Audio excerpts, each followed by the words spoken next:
El Vélez, el Vélez, el Vélez. El fenómeno que todos quieren ser. El chamaquito que no pueden entender. How we doing, guys? Welcome to episode 104 of the Exec Talk podcast. I'm your host, El Velez. We're here. This is a quick episode because in football, we're basically in the off season, what is known as the true off season after the draft combine. Before rookie mini camps really starts kicking up and optional OTAs and, so later in May is when we get into like close to training camp and stuff like that. But, it's going to be it's going to be a lot of basketball. We're going to talk about baseball. I'm going to start with F1. It's here in Miami. Listen, you don't understand how much as a Formula One fan, we want the dominance to stop. Okay? It's been too much. It just constant, it's just like constant disappointment from everybody else. Like this man, Verstappen, is in the same car and he's whooping his teammate by like 6 seconds, 7 seconds, 12 seconds, getting 6/10 a lap. I don't know what's happening with that car. But Formula One, I'm speaking to all of you, all the rest of the 9 teams facing this behemoth. Not how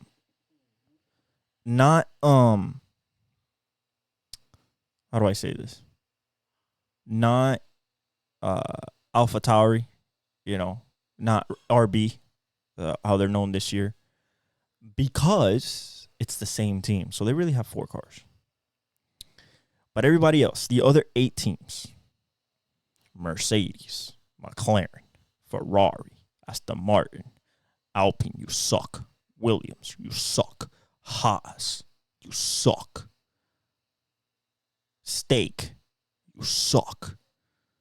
All the ones that suck that I just named right there, throw them out the window. Okay? There's no way they can get even close.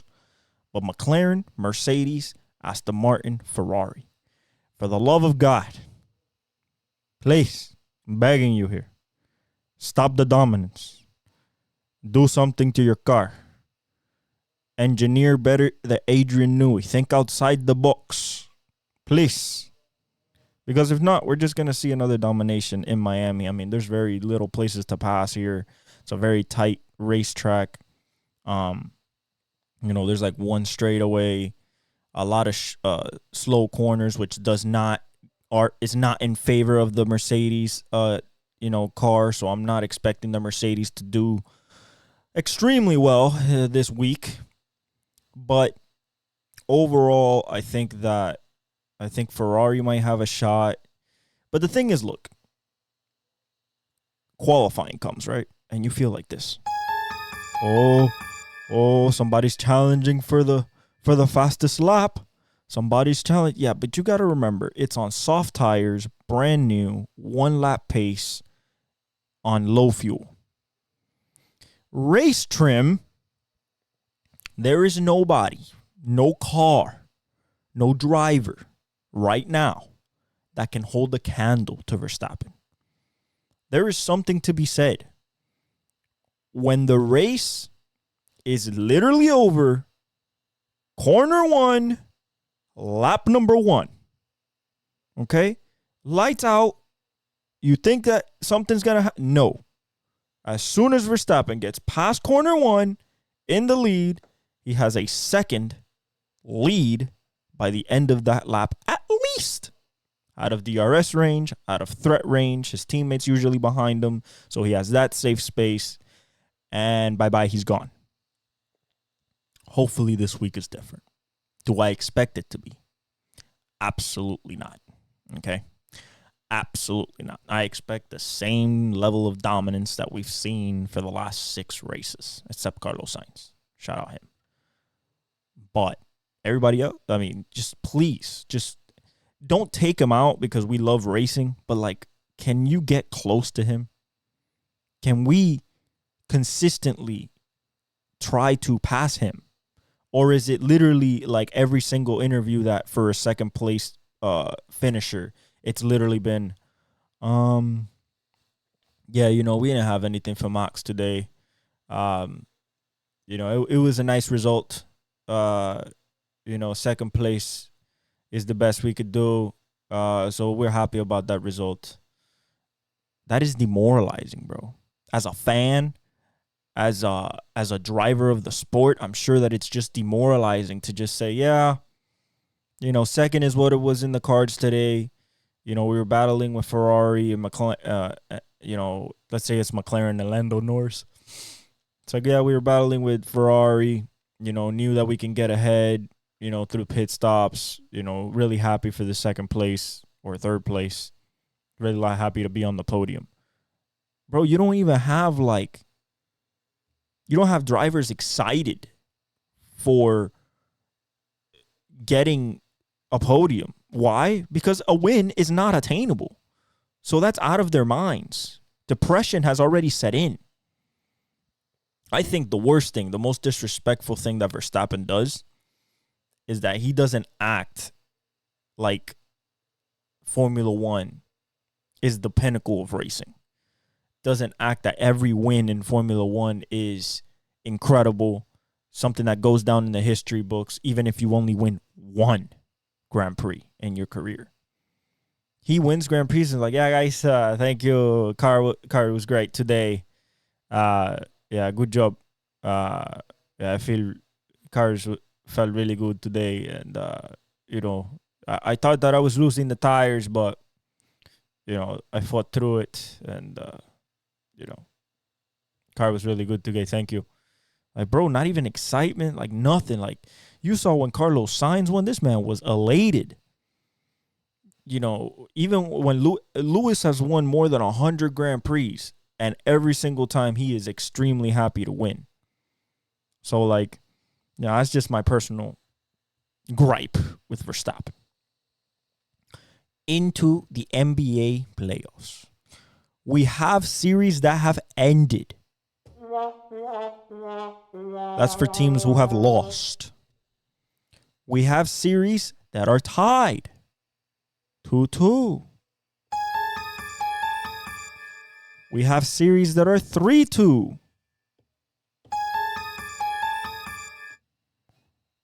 We also have series that are 3-1 and are about to end very swiftly tonight. Let's start off with Boston and the Celtics. Game 4 happened.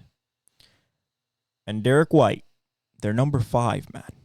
Okay, because it goes Jason Tatum, Jaylen Brown, Kristaps Porzingis, Drew Holiday, then Derek White. As scores go. 38. Step back threes. Threes in transition. Layups. Unconscious. From the word go.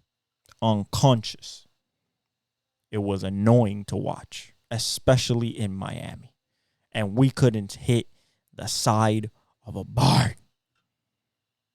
We suck when it comes to shooting. We are horrible.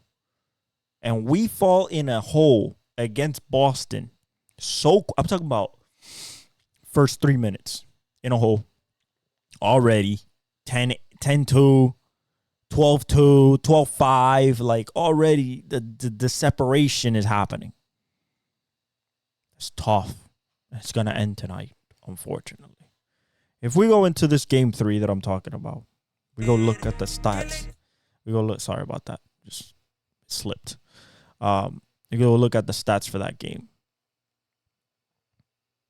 Jason Tatum wasn't Jason Tatum. But who's Jason Tatum in the playoffs? We still haven't seen him. I'm still looking for him. 102-88, easy win. I'm talking about cruising from the word go, wire to wire. Tatum gave you 20, 5 for 14, 2 of 6, 11 rebounds. That's not Tatum. Porzingis gave you 7, got hurt, his calf strain, not playing. Is that going to be a difference? We shall see. Drew Holiday gave you 11, 4 for 10. What are we doing? Derek White takes 26 shots and makes 15 of them, plus 8 of 15 from 3 for 38, 4, and 3. And Jaylen Brown, that's in 41 minutes. Jason Tatum played 37. Holiday played 38. And then Jaylen Brown gives you 17 on 7 of 18, 1 for 3 from 3 in 39 minutes. Then you only get 7 from Horford, 2 from Luke Cornett, and that is it. It was the Derek White show. Nothing else. For us, watch this. Jovic, 16 minutes, 1 for 4, 3 points. Caleb Martin, 37 minutes, 6 for 14, 4 of 8 from 3, 18 points. I need more. Bam Adebayo, 11 of 22, 1 for 3 from 3, 17 rebounds, 25 points, and 5 assists. I like that, but I need more. Rebounds are good, 17, but points, I need more. Tyler Hero, 44 minutes. Bam played 42. Tyler Hero, 44. 8 of 17, 2 of 6, 19 points. What are we doing? Why are you only taking 17 shots, Tyler? This is how you're leaving us thinking. There is no Jimmy. There's no Terry. That is 45 points off the board. Potentially. You know, if Jimmy scores 25 to 30 and you have Terry in the 20s, 45, 50 points. You and Bam have to find out a way to make that up. Bam did his job, 22 shots. You went for 17. You were 5 to 7 shots short. You need to shoot 20 to 25 shots a game. No less. If you don't, we're not going to have enough points. Because unfortunately, nobody in our team could actually score like that. So we're unfortunately cooked in that aspect. Okay? Then we have the famous Jaques Jr., 22 points, 4 of 10, 9 points. Can't do that. Now he's hurt. I wonder what it is, though, because I didn't see it. He was ruled out. Hip flexor strain. I was going to see us get gentlemen swept on the bench. And K-Love, who I imagine will start today, 0 points. Duncan Robinson, 0 points. Haywood Highsmith, 3 points. Patty Mills, 9 points. Darnell Wright or Dwight Wright, DeLon Wright. Man. DeLon Wright, 2 points. 88 points at home. We're 0-6 at home in our last 6 playoff home games. Boy, we're going to get cooked tonight. Cooked by the fire. Cool. All right, next. OKC sweeps the Pelicans. All right, listen. It wasn't even all that. J-Dub dropped 22. SGA dropped 22. It wasn't even all that. No Zion means no real superstar on the floor. Ingram is a star. CJ is a star. But there's no feeling of danger with either of those two. With Zion, you get some feeling of danger, you know? But you don't get no feeling. Sorry about the birds. I know you can hear them. There's no feeling of danger. Now, OKC goes against Dallas or the Clippers, and that's knotted up at 2-2. We'll talk about that. But this team is so well constructed, top to bottom, even the bench. Anybody can pass, anybody can shoot, anybody can dribble. You have basketball players 1 through 9 in the rotation, and that's what they're using, 1 through 9, 1 through, I think, the last game I could tell you exactly how many he used. Shout out to Coach Dagnall. He won Coach of the Year, well deserved, number 1 seed, youngest team in the NBA. I mean, what else can you say? So 97-89, it was a little bit closer throughout the game. Chet gave you 14, 5 for 12, 1 for 7 from 3. Not characteristic of him. 9 rebounds, 5 assists.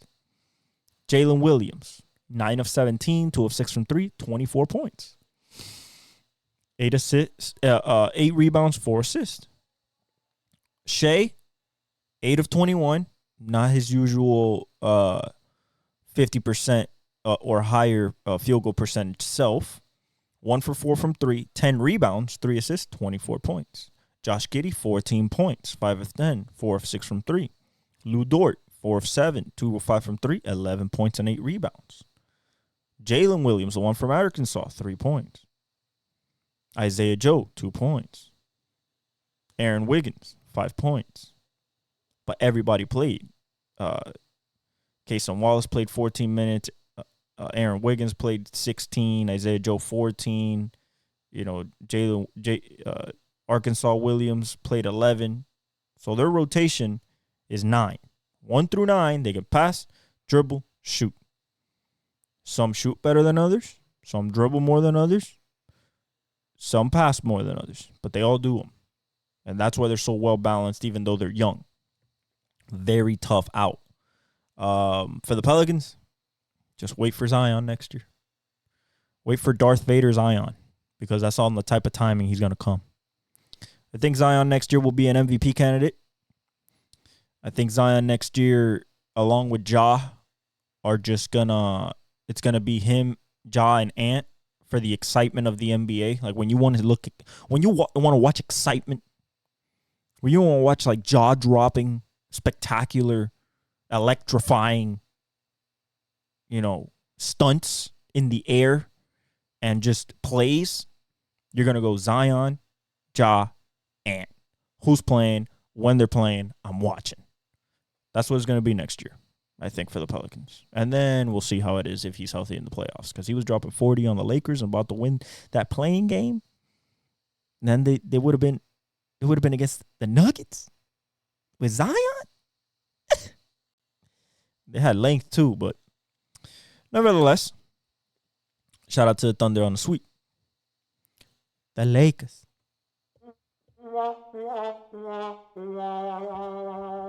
You thought you were going to get away? You really thought? We won game 4. We have a shot. No. Okay.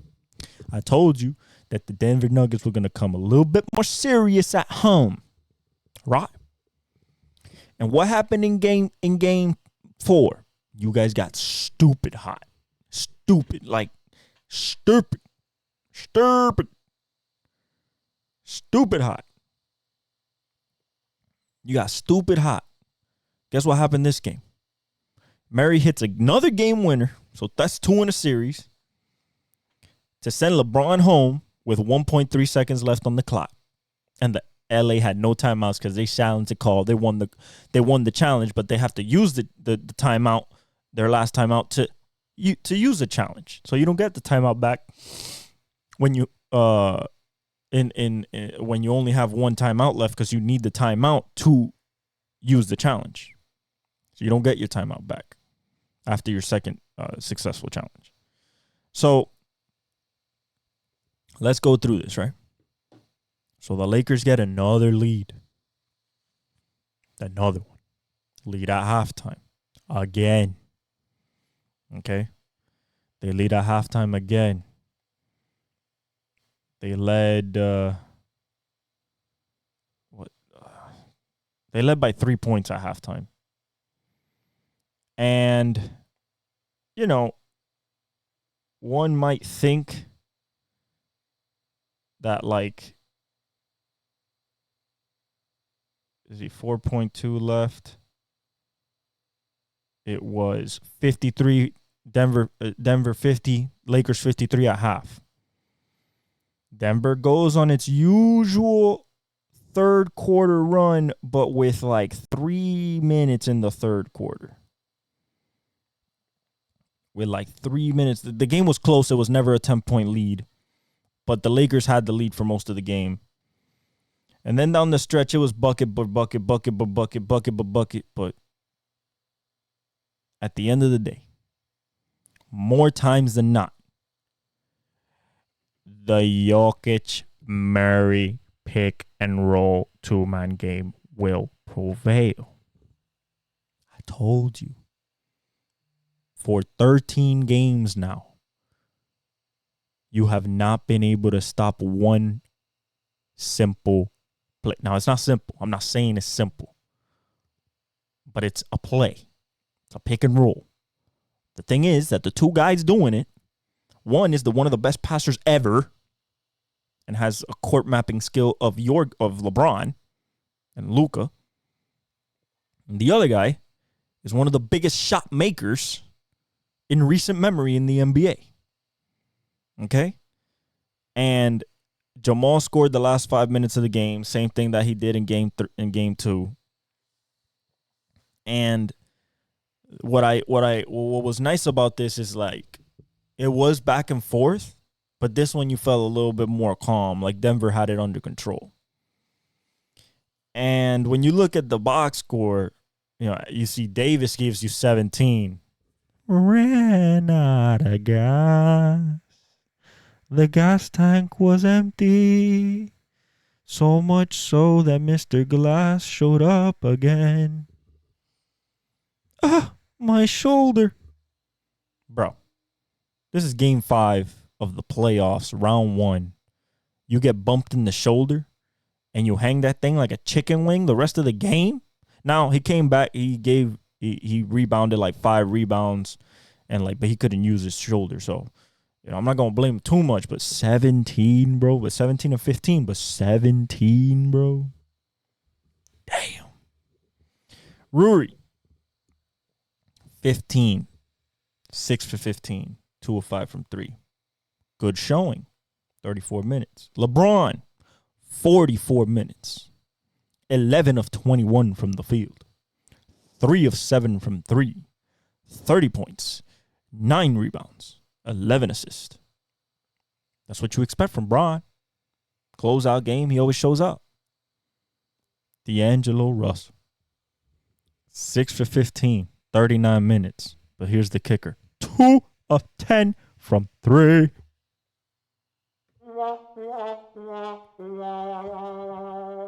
2 of 10? 20%? D'Lo, you suck, son.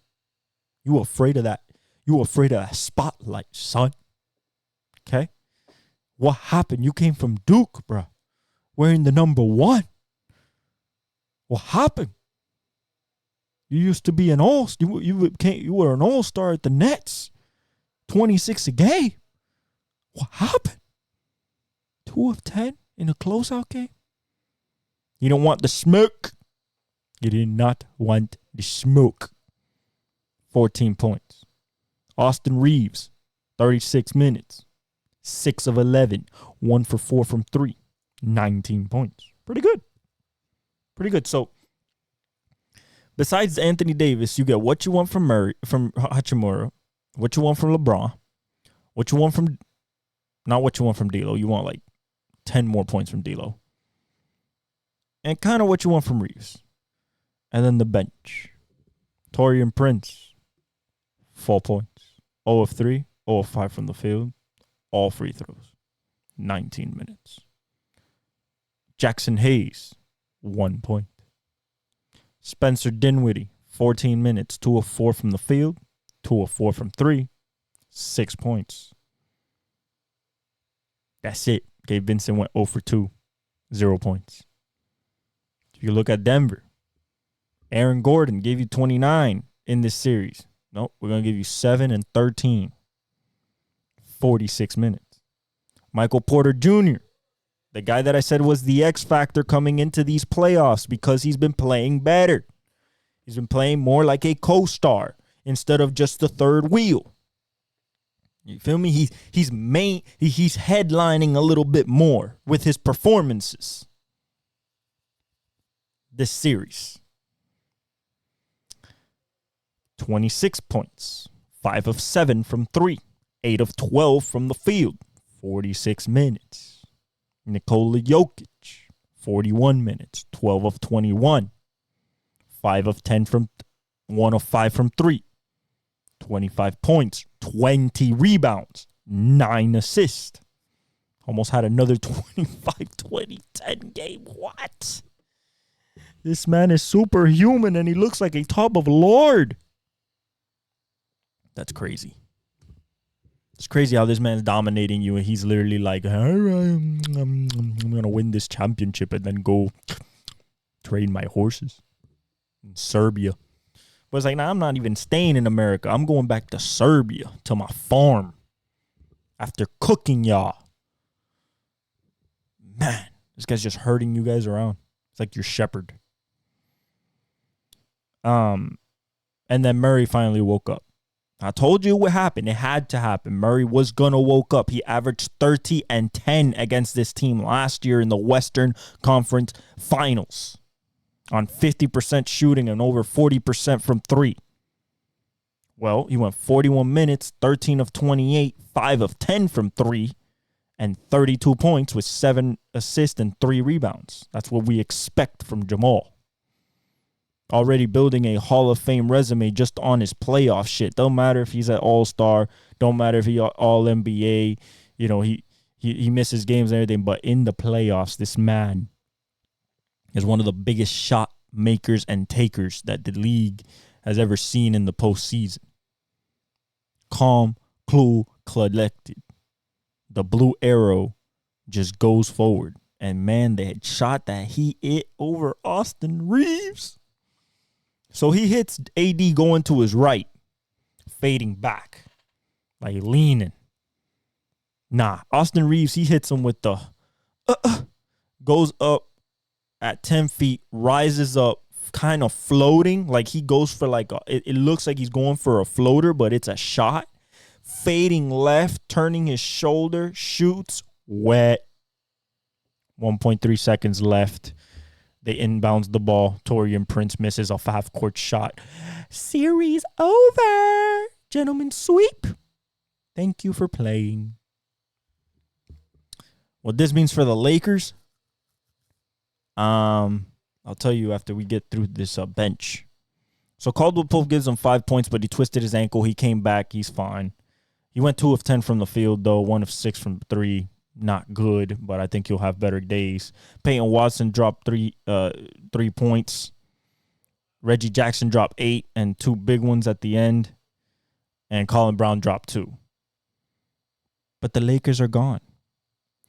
And now marks the first time since 2005 or 2006 that LeBron, Curry, or Durant are in the playoffs after the first round. And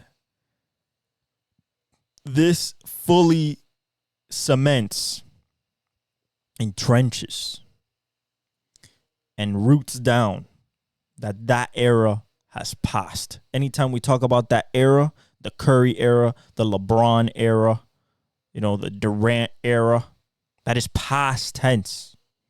That is the era that has bygone. It has gone past us. It is a long ago. And I believe it ended right here in 2024 playoffs.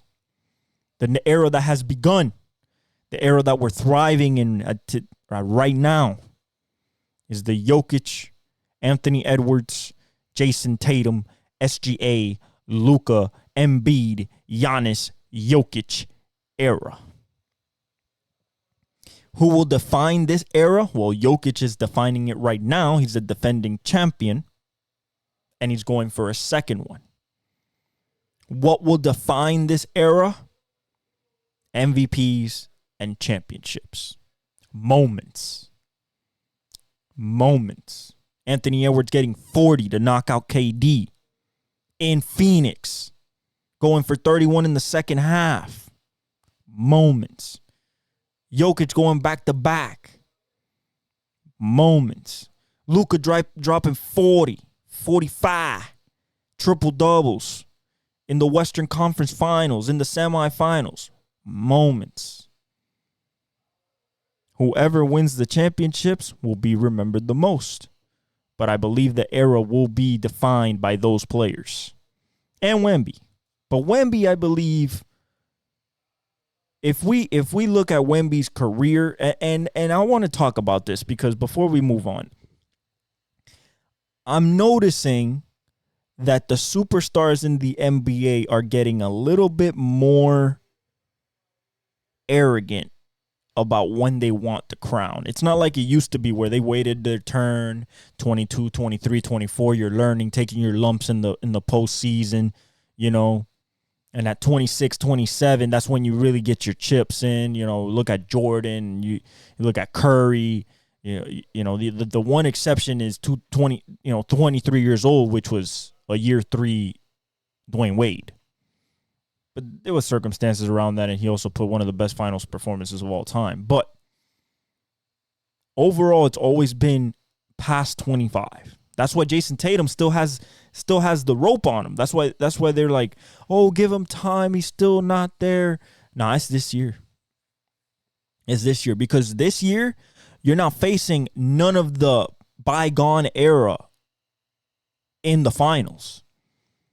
You are facing, the last time you went to the finals, you faced one of the bygone, you faced Curry. Okay, Curry's era. This finals will start defining this new era. Okay, this finals. If Jokic wins, then it just expands his dominance over the era. That's two titles back to back. First time, that would be first time since 17-18. If Ant wins, it starts cementing his era. Then you'll start seeing him win MVPs in the next few years, maybe win another chip, and really his cachet start growing. If SGA wins a chip, he's 25. If Luka wins a chip, he's 25. So the oldest dude right now is Jokic and Giannis. Giannis is hurt. Jokic is the one that's carrying the flag for the 27, 28-year-olds. Because Ant's 22. SGA's 25. Luka's 25. Jason Tatum, 26. Just turned 26. So it's his he should be in the peak of his prime and ready to win. With a team that's ready to win. But this is the difference. While Boston beats up on lowly teams in the East and boost up their wins and their stats, the West is a gauntlet from game 1 to game 82. And that builds playoff calluses and character. We're not getting rattled. If we're down 10, we can get back. What happened with Boston? Any type of little bitty, itty bitty adversity, nothing. Fold like a laundry chair. You feel me? Like a lawn chair. Shout out Big Perk. Fold. This hand's too big. I bet too much. Fold. That's why they're going to lose against Denver or Minnesota in the finals. Because Jason Tatum doesn't have the aura, the cachet, just the overall presence of an Anthony Edwards. Plus, when you look at the basketball side, they can match up so good against that team. They match up so good against Denver. I think they're the ones that match up the best against both of those teams, whether it's size, length. I think Ant kind of counts as two superstars, but you still have Cat, who can cancel out Porzingis. You have Jaden McDaniels is going to shut down Jaylen Brown or Jason Tatum. Just shut him. Just shut down. Put the baby to sleep. He's the best perimeter defender in the NBA. So that's my take on it. For the Lakers, man, they're going to go after Trae Young, but I think Trae Young really wants to go play with Wemby. I don't see why he would not try to go play with Wemby. I think that would be the best move for him. Become that Tony Parker figure, win some chips maybe, and then, add to his kind of mediocre legacy at this point. He's not the next Steph Curry. That's for sure. Shooting 38% from three. Nah, buddy. Nah, because the GOAT shot 42% for his career. So no, I'm sorry.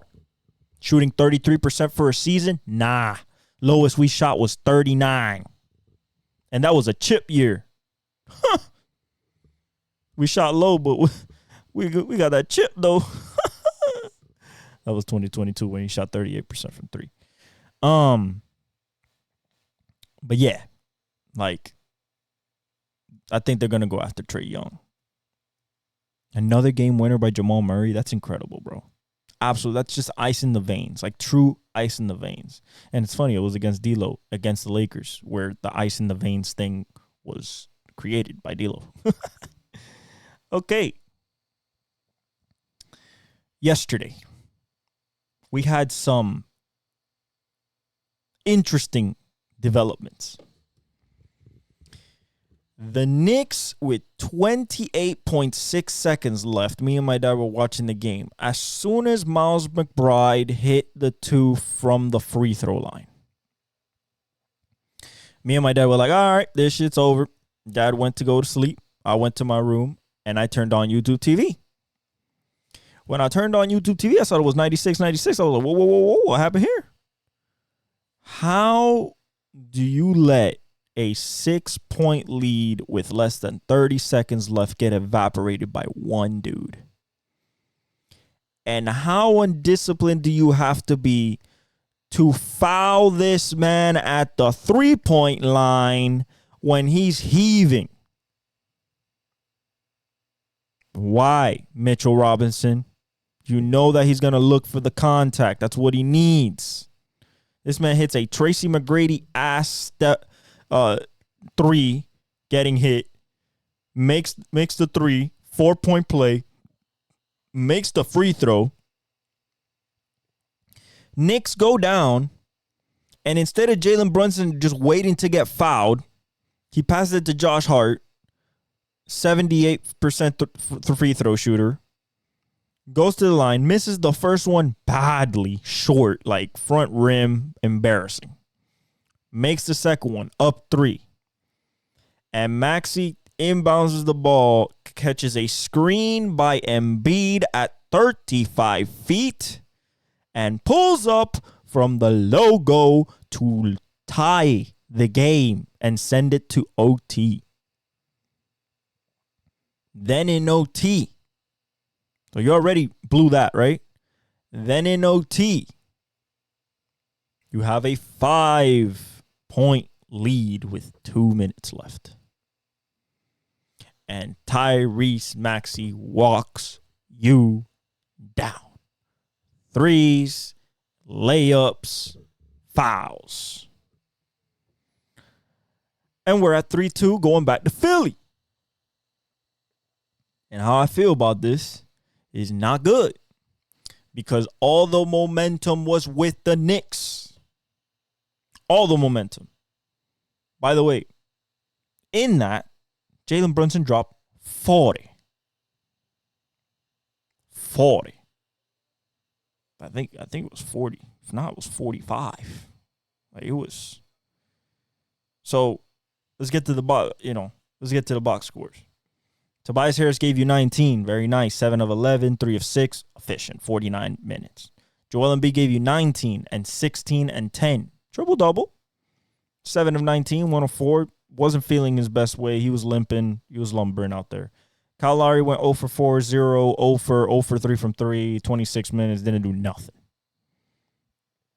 Tyrese Maxey. This is what I want from you, Tyler Hero. This type of energy. This. Okay? 7 of 30. 30 shots. 30. That's that type of energy. Okay? 17 of 30. 7 of 12 from 3. 46 points. 5 rebounds and 9 assists. 52 minutes. Damn near the whole game. Kelly Oubre gave you 14, 6 of 13. Nick Batum gave you 8. And Cameron Payne The Mosquito gave you 6. For the Knicks, OG gives them 17 and 6, 7 of 12, 2 of 5 from 3. Hardenstein gives them 6 and 7. That's the bad one right there. Needed to get more rebounds. Jalen Brunson goes 15 for 32. 4 of 11 from 3. Missed a giant one. 2 giant ones in overtime that he shouldn't have taken. He should have gone to the hole. He scored. He got 40. But it wasn't enough. Because Josh Hart got 18, 7 of 17, 1 of 6 from 3 with 9 rebounds. So he didn't get to 10 rebound threshold. And Dante DiVincenzo went 3 for 7, 1 for 7 from 3, 9 points. That was the kicker right there. Mitchell Robinson went 2 points, 7 rebounds. Was hurt a little bit, but he kept playing. And then Miles McBride showed up, 14 points, 6 of 11, 2 of 7 from 3.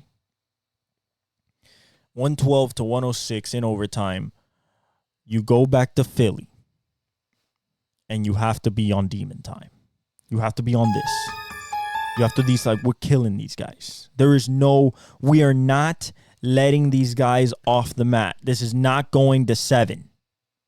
That's the type of energy New York has to be on. The New York, I bet that arena will be all Sixers tomorrow. All Sixers. No New York people in there. Why? Because now it's their momentum.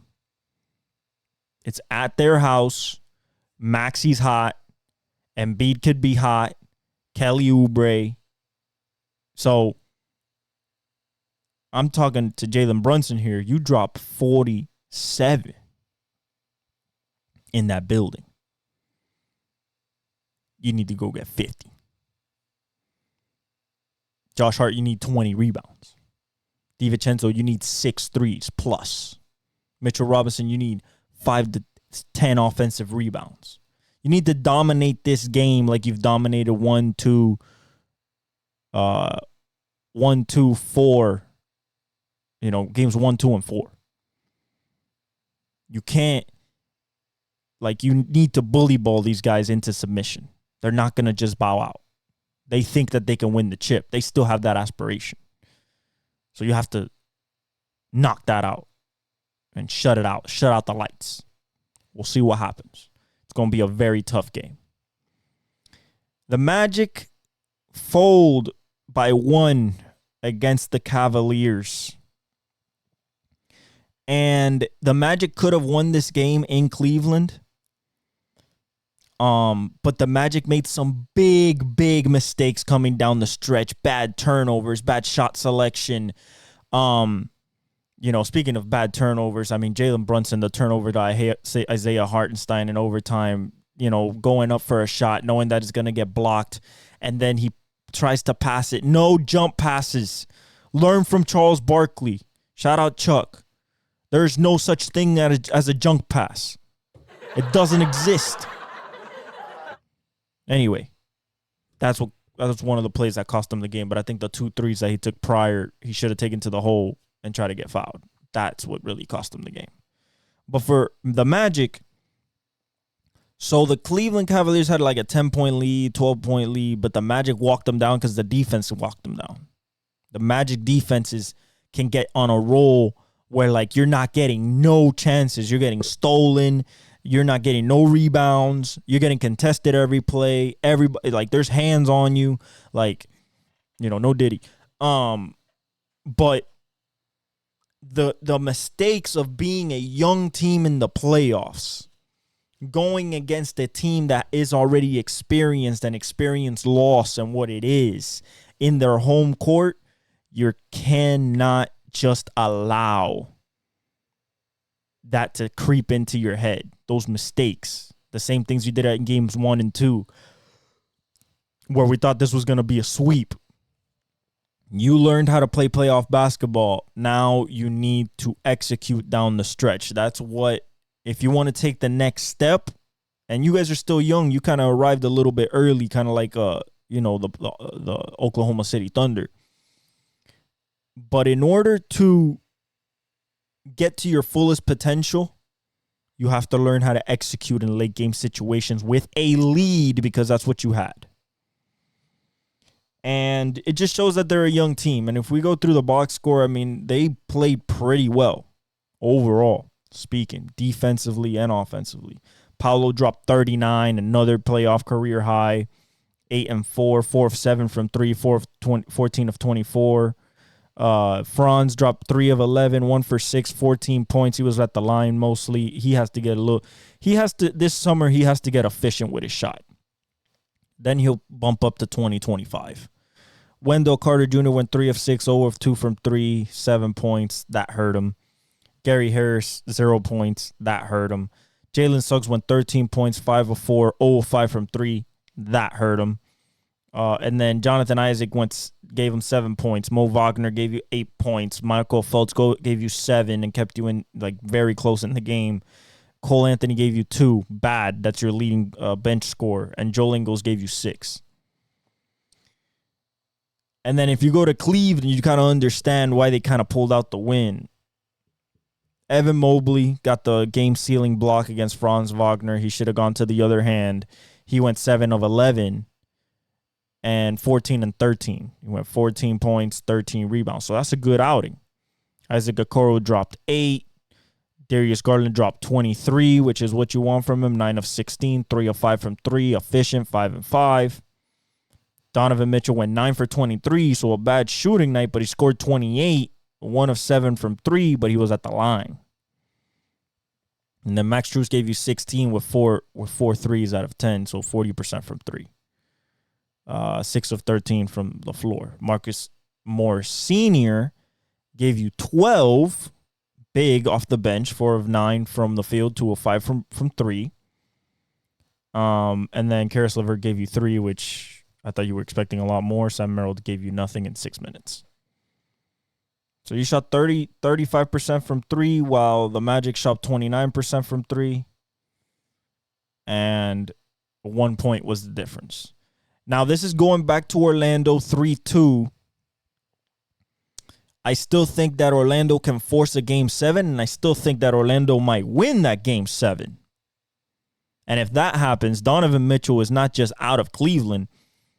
Donovan Mitchell's about to be questioned a lot. Because you cannot, first of all, you can't lose a 2-0 lead to a first-time team in the playoffs, basically a rookie head coach in the playoffs, and a rookie superstar in his second year at 20 years old. That just speaks more about Paolo and Franz at 23 than Donovan Mitchell and Darius Garland, Evan Mobley, Jared Allen. Jared Allen didn't play this game, so you definitely saw that. But Cleveland hasn't been able to win in Orlando, so why should I think that they might? They're not. I don't think so. I think this is going 7. And it's surprising because this is one of the series that at the beginning, I thought maybe be a sweep because of the experience difference and the size. And, the Magic can't really shoot that well. No. Paolo has showed it ain't sweet out here. We here. We back at it. Shout out Gunna. You feel me? So, Cleveland had to do. They defended home court. Almost didn't. Nevertheless, they did. 104-103. Now it's 3-2 going back to Orlando. And I think Orlando's just going to protect home court. And we're going to Game 7 in Cleveland. Next, we thought, let me repeat, we thought Milwaukee was going to get gentlemen swept. No Dame, no Giannis. Man, if you tell me no Dame, no Giannis, but you're at home, you just came off a heartbreaker without Bobby Portis because he got ejected in the first 5 minutes, you could have won that game, but you didn't because he wasn't on the floor to give you the 15 to 20 that he could have gave you. And you've come under a three-pointing onslaught.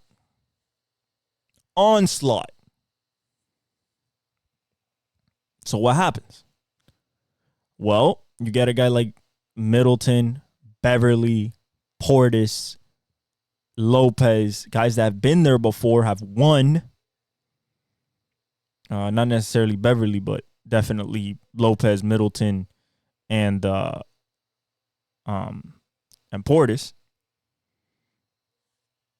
And undermanned, you defend home court valiantly. You know, I mean, no Giannis, no Dame. You're talking about over 60 points off the board. Easy. Could be 70 off the board. Not to mention the assists, not to mention the rebounds. And this just shows that a closeout game on the road is the hardest game to win. And we're going to see this late as the playoffs go, but the deeper in the playoffs those games are, the harder they are to close out. One, because of the environment. You're in a hostile environment. Nobody wants you to win. So you and your team have to do it with togetherness and connectivity. And two, it's just the desperation from the other team. You can tell. You know that they're going after it, that they need it. You know, you can tell. You can feel it on the court. And you have to match that energy with energy like, nah, you going home. Like, I'm sending you home. I'm ending your season. I'm cutting off your life support. Which once you're 3-1, 3-2, I mean, you're on life support. Every game is a must win. Because you're on the verge of elimination. 3-0, you're already dead. So Milwaukee underman, no Dame, no Giannis. They beat the Pacers, go back 3-2 to Indiana. And just shows that a road closeout game is the hardest game to win. But if we look at this box score, the defense really did something. So Siakam gave you 12, 5 of 12, 1 of 4, so not his expected self. So that's one out of the way. Naismith went 3 for 9. He gave you 7 points. So he's out of the way. He didn't give you like 10 or 15. Turner had dropped 29 back-to-back. He gave you 13 with 5 rebounds, 6 of 9, 1 of 4 from 3. Andrew Nembhard went 6 of 12, 0 for 2 from 3, 12 points. And Halliburton went 16 with 6 assists, 6 of 14, 4 of 10. Nobody shot well. I mean, Obi Toppin gave you 12, 3 of 7, 2 of 5 from 3. McDermott gave you 3. Isaiah Jackson gave you 4. TJ gave you 6. And Ben Shepherd gave you 7. You shot 31% from 3, so it was bad. 44% from for the field. And you got out-rebounded by 8. Milwaukee, Portis, good bounce-back game. 29, 14 of 24, 1 of 3 from 3. If you had it with 10 rebounds. If you had that in game 4, you would have won that game. Then this would have been 3-2 going back to Indiana. You trying to close it out with no Dame or no Giannis. With possibility of one of them getting back. You get 29 from Middleton, 9 of 20 from the field, 4 of 7 from 3 with 12 rebounds. Then you get 12 from Lopez, 5 of 10 from the field. Then you get 13 from Patrick Beverley, 1 of 2 from 3, 4 of 7 from the field with 12 assists, playing the point guard role. And Malik Beasley drops 18 with 7 of 11 and 4 of 6 from 3. Danilo Gallinari drops 4. Marshawn Beauchamp drops 1 in 1 minute. Pat Connaughton drops 3, 1 of 3 from 3. And that's it. And you shot 37.9% from 3, but you topped 52.4% from the field, while they shot 44% from the field. And you out-rebounded them. Now, news front on the Bucks. News front. This is what it says. Okay, this is what it says. It says the Bucks won on Tuesday night with both of their top 2 scorers, Giannis Antetokounmpo and Damian Lillard, out of the lineup, making them the first team in NBA history to win a playoff game while missing their top 2 scorers from the regular season. Indiana, where you at with that defense? We said it all year, boy. You can't stop a fly. You can't stop. No Dame, no Giannis. Can't close it out? Man. So, They said we have to find a way to win, whatever it takes, typical coach speak by Middleton. And then we get to the part where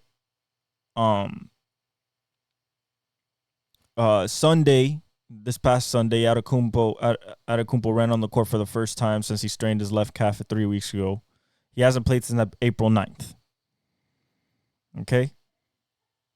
Rivers' message to the team was focus on winning one home game, Game 5, and get back the series to Indiana. Okay? So, what I'm looking for, Portis apologized too. But what I'm looking for is where is the health update? I want to know the health update. Where is the health update? Supposedly they're very close to coming back. Dame probably more than Giannis. But even with Dame, they've lost. But I think Dame would be a great boost to what they just saw.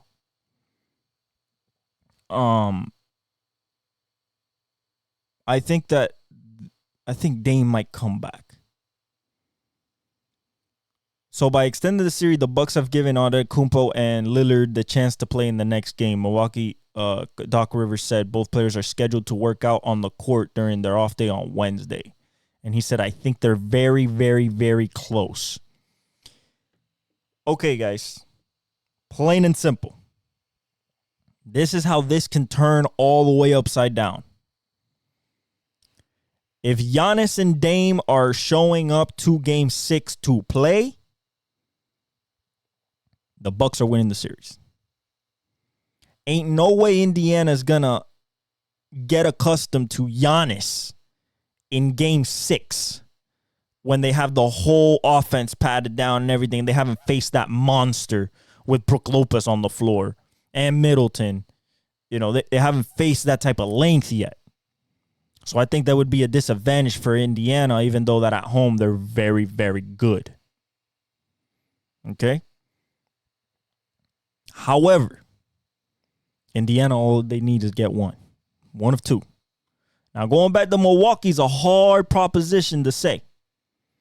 Going back to Milwaukee with Game 7, if Dame and Giannis, that house is going to be rocking. And it's going to be tough to win there for a young team. But if you win in that Indiana, you don't got to worry about that. You move to the next round. So we'll see what happens with Giannis and Dame. So that's basketball as it has happened. Today, we have, shout out to the Panthers on sweeping the Lightning. Moving on to the second round, baby. I hope probably against the Bruins. So today we have the Heat. They're going to get, it's over, 7:30 TNT. That's going to be over.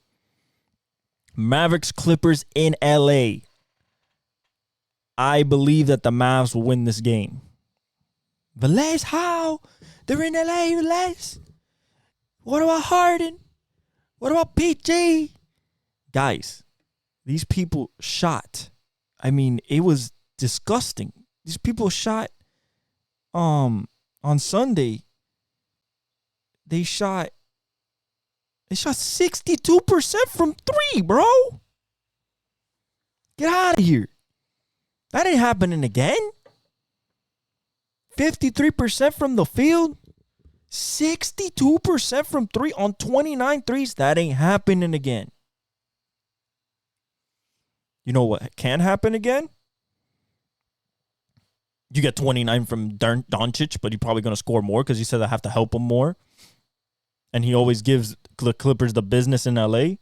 And you can get 40 from Kyrie. That's perfectly fine. Perfectly normal. You could do that. That is repeatable. I think Gafford will play better. I think PJ Washington will play better. If you get those 14 from Derek Jones, you're golden. You get maybe some threes from Maxi Kleber. Maybe Josh Green hits some shots. Derek Lively catches some more lobs. I think Dallas has everything in their power, in the arsenal, to be able to send this back to Dallas. 3-2 at their home court to close it out. No Kawhi. It's going to be a more spread offense. It's going to be Harden and PG with Zubac. That's going to be the offense. Powell's going to get his shots up from the outside. You have to close out on the three-point line. You cannot let these guys catch a rhythm again. They hit you for 62. I don't think PG has another 30 bomb in him. Not right now. I don't think PG has another, 38 bomb? 33. Okay, so he might have another 33 bomb, but I don't think him and Harden have one in him. One of them's going to be off. Harden's usually the playoff choker. Usually at home. Remember Game 6 last year with Philadelphia. So, if I'm betting for a guy not to be hot and be missing, it's going to be James Harden. I think Luka goes nuts. I think Luka takes it personal that he wants to help Kyrie more, that he has to help Kyrie more. I think Luka goes 35 plus. Triple-double, annihilate, efficient. I think he's Luka this game. He shows himself as an MVP. But you got to stop Zubac. You got to stop Powell. You got to contain Russell Westbrook. And I mean contain his energy. Don't let his energy spread throughout the game and affect everybody else. You got to contain Terrence Mann to a little bit, close out on him, go up at the rim strong. Don't let him get a rhythm and confidence. Amir Coffey, don't let him shoot threes. And just put a hand up.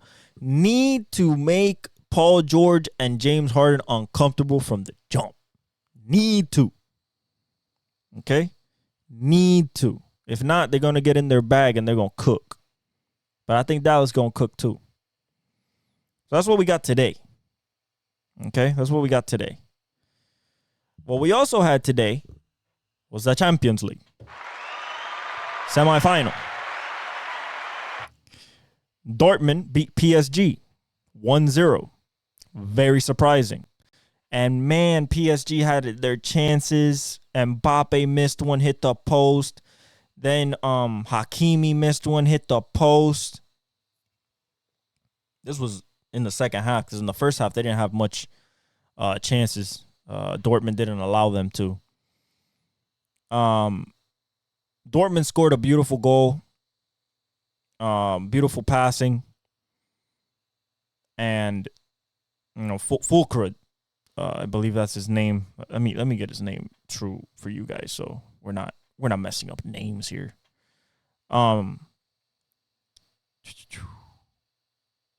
Nicolas Fulkrug with the goal.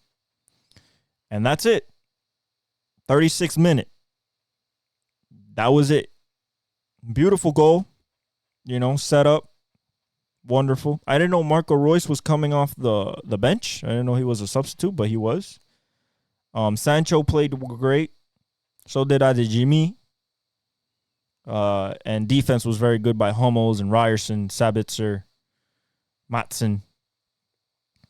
PSG had a load. I mean, you know what PSG is, bro. Loaded. Mbappe, Dembele, Barcola.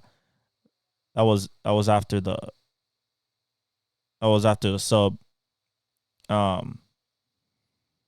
But I mean, Emery, Vitinha, Ruiz, Hakimi, Marquinhos, Hernandez, Mendes, you got to understand, how can PSG not win this game? I mean, I get they were at Dortmund.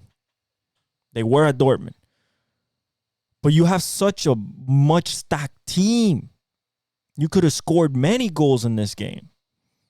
And now you're going back to, you're going to PSG with a win and a lead on aggregate, a 1-goal lead on aggregate. So they have to score 2 on you, I believe, to win. If it's a tie, I think you win because you won a game. It didn't tie. You won. So, shout out to Dortmund. Very exciting match. A lot of action. Free flowing.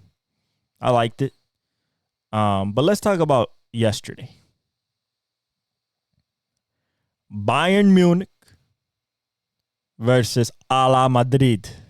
Los Blancos. An absolutely wonderful match.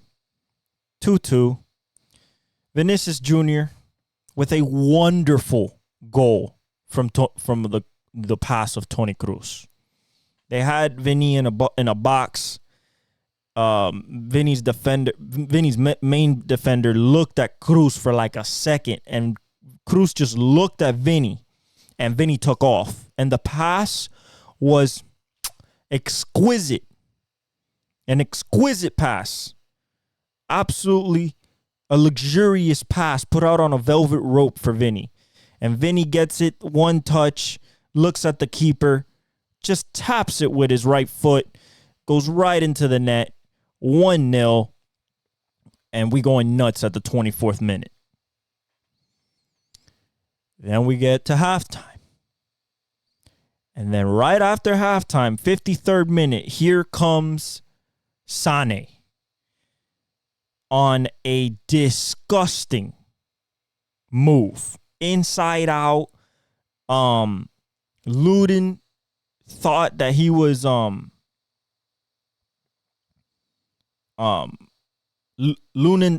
thought that he was coming far post, like, so he had a lot of space in the far side. Nah. Sane literally hit him with a 1-2 to shake his defender and then just flicked it with his right foot to the near post right under Lunin's arm, outstretched arm. It was a beautiful goal, 1-1. And I'm like, oh, shit. I'm not super panicking, but I'm like, damn. We had him. So what happens next? Unfortunately, they get a penalty. Harry Kane. It was a ticky-tacky one, but I'm not going to say nothing. They gave him a penalty. And Harry Kane did a very veteran move. He stuttered, waited for Lunin's weight to shift. So Lunin was straight up. So as soon as Kane just went to the ball and just stuttered a little bit, but looked like he was going to hit it, Lunin leaned a little bit to his right, to his left, and he was fully committed at that point. Harry Kane said, nah, you're not moving to the other side. Bam. Shot it to the right.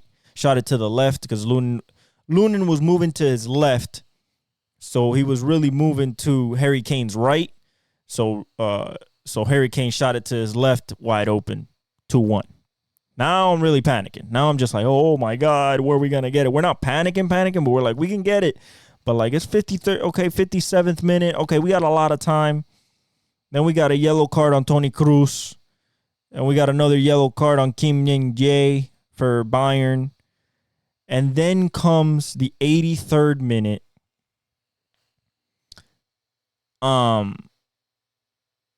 Rodrigo, I believe, was the one that because he got changed out. Let's see. Yeah, it was Rodrigo. Rodrigo was going inside, and he literally got tackled. I mean, the ball was right there. He got tackled, pushed back, boom, penalty. Vinicius Jr. was so confident. So confident. He made him commit first because he shot it basically right down the middle, just a little bit to his right. But Neuer had already committed to shoot to his right side. So as soon as Vinny saw the change of weight, same thing with Harry Kane, except Vinny did it a little bit more like, it was like a pity pat real quick, just to see if Neuer was going to react. And as soon as he reacted, Vinny just shot it basically down the middle, little curve, boom, 2-2. And that's how it ended, 2-2. Lucas Vazquez got a yellow card at the end, 91st minute. But, you know, I think going back to the Bernabeu, to the cathedral, to the place where Real Madrid reigns supreme. I think that Bayern's going to be in the back foot very early because the Bernabeu, the aura of that stadium, the aura of that team coming out in the all whites is just incredible. And I think they're just going to show why they've been champions for so many years. Vinicius Jr. scores in his 8th of 10th Champions League appearance match. Incredible. The kid's been amazing for 3 years. Bellingham, I need to see Bellingham do more. Bellingham for me is this. But I need to see it. I want to see the goal scoring. I want to see the passing. I see it from you, but I need to see it more. I need to see a goal. Vinny's dominating right now. And I love it because we're winning. But I really wish Bellingham was on that type of timing where yeah, I can take over. And I believe that he can, and I believe that he will, but at the same time, Vinny's kind of dominating right now, for real. I got Real Madrid next. And finally, we go to baseball.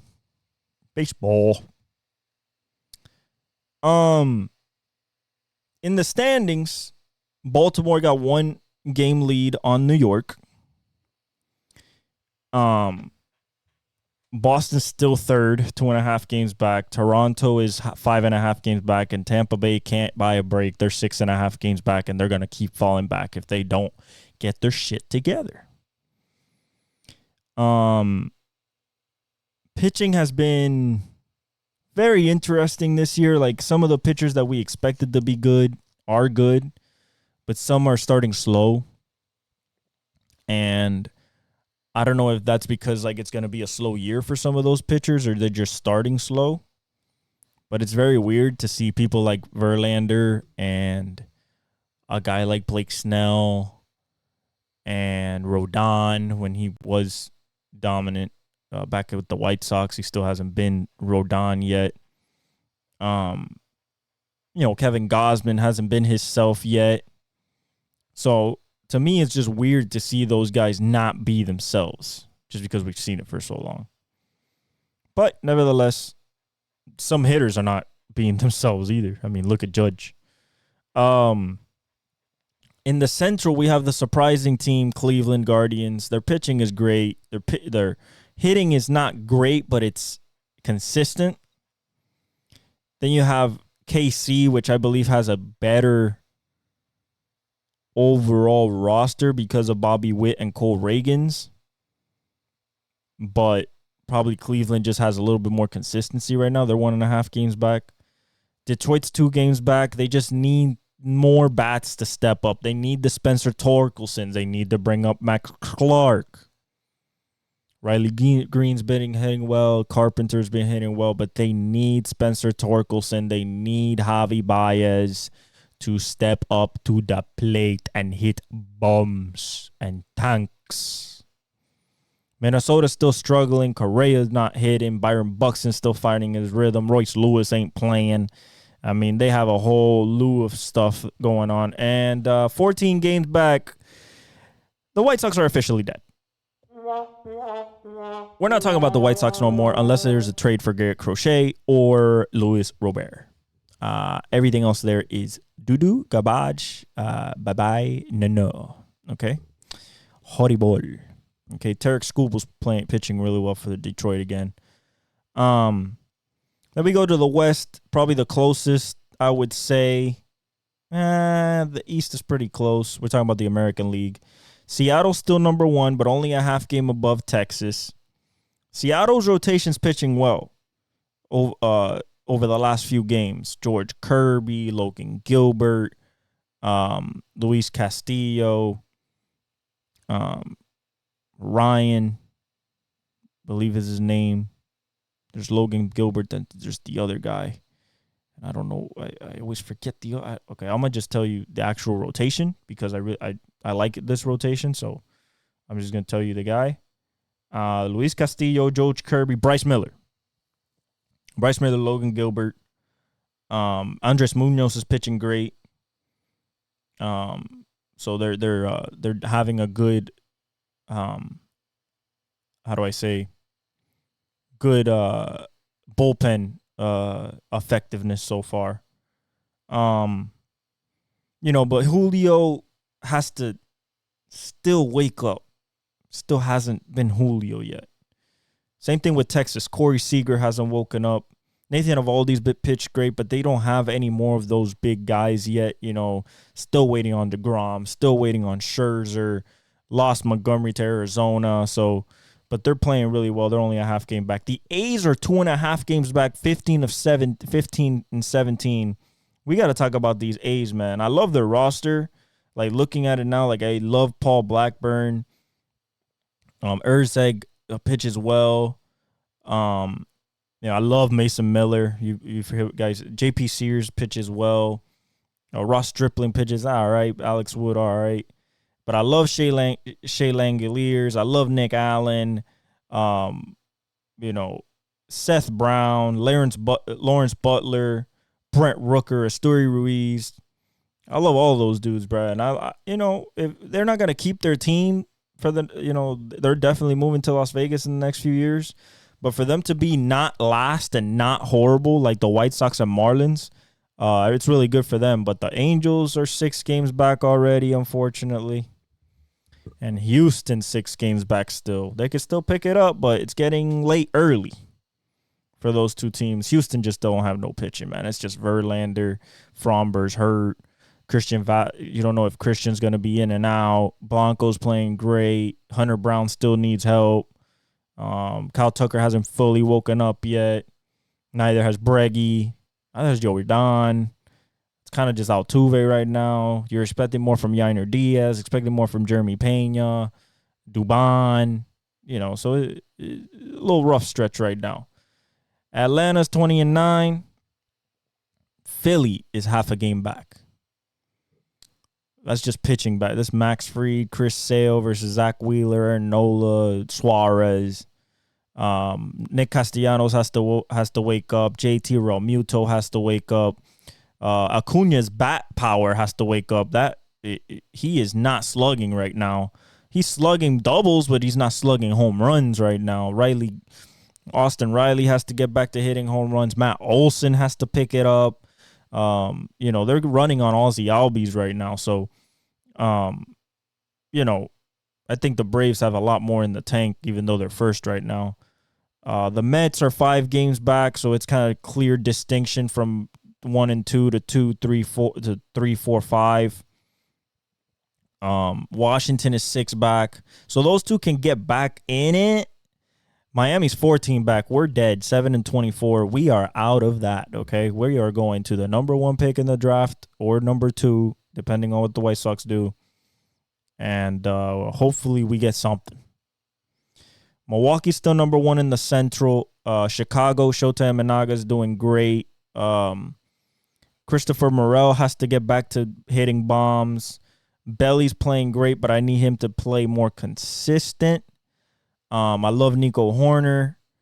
They just have to keep being consistent, and I think they can keep up with Milwaukee because Jackson Shurio, JJ's not even playing. Yelich is not even playing right now, and they're doing good just because of Contreras and Adames, Terang. I feel good about the Chicago Cubs, excuse me. Cincinnati, 3 and 5, 3.5 games back. I think they're doing great. They just have to get the pitching right. Hunter Green, Ashcraft, Abbott, Lodolo. They have to be consistent. If they're consistent, they're going to win games. 1 game over 500 right now. Ellie has been playing well, but I think he needs to cut down on the strikeouts still a little bit more. I need Matt McClain to get back. They really need that bat.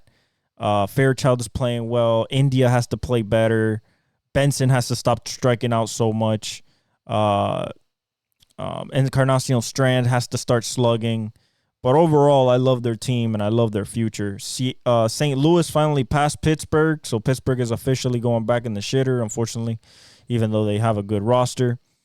St. Louis is 5.5 games back. Pittsburgh 6 games back. I just don't like St. Louis's roster, to be honest. It's just kind of too old, too for me against everybody else. And then Pittsburgh has a great roster, but they just can't win. They just can't win. They can only win the Mitch Keller starts. And the Jarrett Jones starts. They can't win the Contreras. They can't, they need Paul Skeens in that rotation. And, if they can't get the Bednar, they shit the bed anyway. And then the Dodgers are 19-11. San Diego, so they have the biggest lead of anybody over their second place team. They have 4-game lead on San Diego. Because the pitching's so good. Yoshinobu Yamamoto pitches today, or is pitching right now. You have Bobby Miller, he's hurt, but you still have Glass now. You got Michael Grove. You still need Kershaw to come back, Walker Buehler to come back. So you still have arms to come back that need to come back, and you're that starting lineup of just Betts, Ohtani, and Freeman just murder people, and then it goes Will Smith, Max Muncy, Teoscar Hernandez, like Kike. It's tough. Paez, Outman. That's tough to go through. 2, 3, 4 times. Even as a staff. So San Francisco's 4 back as well. I like what they're Young Hoo Lee and Kyle Harrison, Logan Webb, Blake Snell. I think that they're going to pick up their stride here soon. Arizona's surprising. They're 4.5 games back. They just need to get the pitching back. Gallen has to start pitching again like himself. Kelly, I think, is hurt. Brandon Pfaadt has to get back to that playoff, form, and Ryan Nelson just has to be better. And Carroll has to get back to his Rookie of the Year form, MVP form that he was last year. Ketel Marte's kind of carrying them. And then 10.5 games back, not dead but dead, Colorado. And we've talked about them. So that's the standings for baseball. As of right now, what we got going on, Yankees are 0-0 against the Orioles. Rockies and Marlins are 0-0. Cubs, Mets are 0-0. Giants, Red Sox 0-0. Cardinals lost to the Tigers 4-1.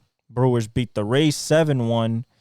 Royals beat the Blue Jays 6-1. Athletics beat the Pirates 4-0. Braves beat the Mariners 5-2. Phillies beat the Angels 2-1. Padres beat the Reds 6-2. Twins beat the White Sox 10-5. And we still have Nationals, Rangers, Guardians, Astros, and Dodgers, Diamondbacks, which is a good game at 9:40.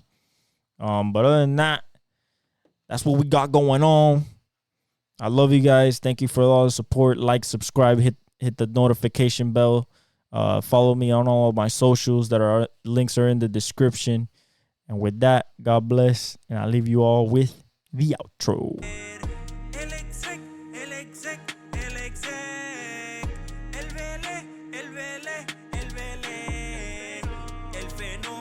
Que todos quieren ser el chamaquito que no puede